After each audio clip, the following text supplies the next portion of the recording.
లేవనే బాధపడక్కర్లేదు. సిటీలో ఉన్న వాళ్ళకి కూడా దొరుకుతాయి, కాకపోతే ఏంటంటే వెళ్ళి తెచ్చుకోవాలి. అదే పల్లెటూరులో ఉన్న వాళ్ళకి దొరకవు కదా, సిటీలో నుంచి తెచ్చుకుంటారు కాబట్టి ఇలాంటి వాళ్ళు తెచ్చుకొని ముందుగుండి ఉంచుకున్నారనుకోండి మనకి ఎప్పుడు కావాలంటే అప్పుడు చేసుకోవచ్చు అన్నమాట. అంతే.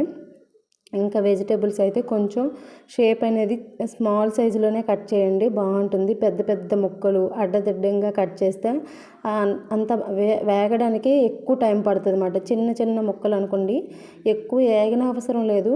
చిన్న చిన్న ముక్కలు కోస్తేనే ఫ్రైడ్ రైస్కి బాగుంటుంది. చాలా స్మాల్ సైజులో పీసెస్ అనేది కట్ చేసుకోండి. అల్లం వెల్లుల్లిపాయ ముద్దుంటే పేస్ట్ వేసుకోండి, లేకపోతే చిన్న చిన్న ముక్కల్లా కట్ చేసి వేసుకున్న ప్రాబ్లం అయితే ఏం లేదు. ఇంకా అదంతా కట్ చేసుకున్నాను. వెజిటేబుల్స్ అన్నీ కట్ చేసుకున్న తర్వాత మిగతా పని అంతా చేసుకుంటున్నాను అనమాట. పిల్లలు ఉంటే చెప్పక్కర్లేదు కదా, అన్నీ ఎక్కడ చిందరవందరం చేస్తారు రోజంతా. నాకు పిల్లలతోటి వంటతోటి ఇంకా ఎడిటింగ్ చేసేసరికి